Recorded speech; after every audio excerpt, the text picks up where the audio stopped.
The Raven by Edgar Allan Poe. Once upon a midnight dreary, while I pondered, weak and weary, over many a quaint and curious volume of forgotten lore, while I nodded, nearly napping, suddenly there came a tapping, as of someone gently rapping at my chamber door. "'Tis some visitor," I muttered, tapping at my chamber door. Only this and nothing more. Ah, distinctly I remember it was in the bleak December, and each separate dying ember wrought its ghost upon the floor. Eagerly I wished the morrow, vainly I had sought to borrow from my books surcease of sorrow, sorrow for the lost Lenore, for the rare and radiant maiden whom the angels name Lenore, nameless here forevermore.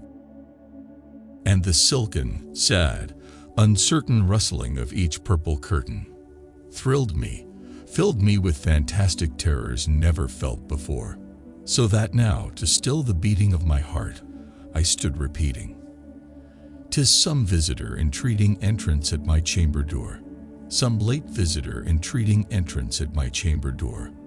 This it is, and nothing more." Presently my soul grew stronger, hesitating then no longer. "Sir," said I, "or madam, truly your forgiveness I implore, but the fact is I was napping, and so gently you came rapping, and so faintly you came tapping at my chamber door, that I scarce was sure I heard you. Here I opened wide the door. Darkness there, and nothing more." Deep into that darkness peering, long I stood there wondering, fearing, doubting, dreaming dreams no mortal ever dared to dream before.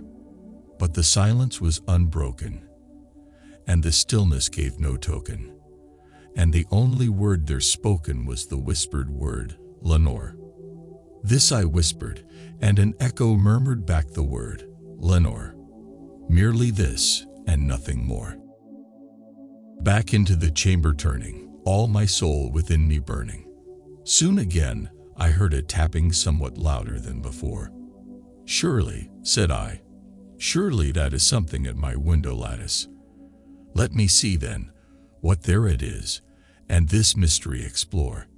Let my heart be still a moment, and this mystery explore. 'Tis the wind, and nothing more." Open here I flung the shutter, when, with many a flirt and flutter, in there stepped a stately raven of the saintly days of yore. Not the least obeisance made he, not a minute stopped or stayed he, but with mien of lord or lady, perched above my chamber door, perched upon a bust of Pallas just above my chamber door, perched and sat, and nothing more. Then this ebony bird beguiling my sad fancy into smiling, by the grave and stern decorum of the countenance it wore. "Though thy crest be shorn and shaven, thou," I said, "art sure no craven, ghastly, grim, and ancient raven wandering from the nightly shore. Tell me what thy lordly name is on the night's Plutonian shore." Quoth the raven, "Nevermore." Much I marvelled this ungainly fowl to hear discourse so plainly, though its answer little meaning, little relevancy bore, for we cannot help agreeing that no living human being ever yet was blessed with seeing bird above his chamber door, bird or beast upon the sculptured bust above his chamber door, with such name as Nevermore. But the raven, sitting lonely on the placid bust, spoke only that one word, as if his soul in that one word he did outpour. Nothing farther than he uttered, not a feather than he fluttered, till I scarcely more than muttered, "Other friends have flown before. On the morrow he will leave me, as my hopes have flown before." Then the bird said, "Nevermore."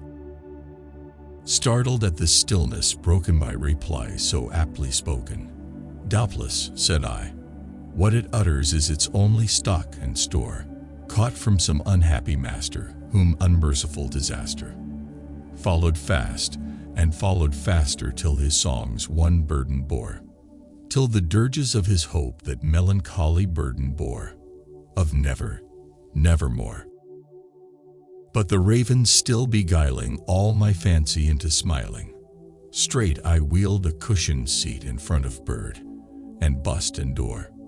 Then, upon the velvet sinking, I betook myself to linking fancy unto fancy, thinking what this ominous bird of yore, what this grim, ungainly, ghastly, gaunt, and ominous bird of yore meant in croaking nevermore.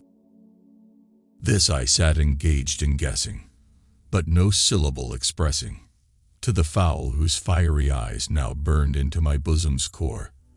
This and more I sat divining, with my head at ease reclining, on the cushion's velvet lining that the lamplight gloated o'er, but whose velvet violet lining with the lamplight gloating o'er, she shall press, ah, nevermore. Then, methought, the air grew denser, perfumed from an unseen censer, swung by seraphim whose footfalls tinkled on the tufted floor. Wretch, I cried, thy God hath lent thee, by these angels he hath sent thee, respite, respite, and nepenthe from thy memories of Lenore. Quaff, O quaff this kind nepenthe, and forget this lost Lenore. Quoth the raven, nevermore.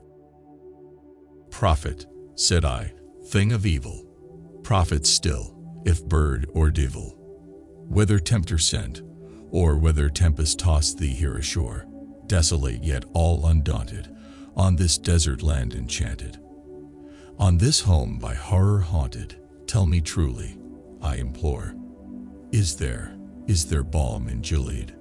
Tell me, I implore. Quoth the raven, nevermore.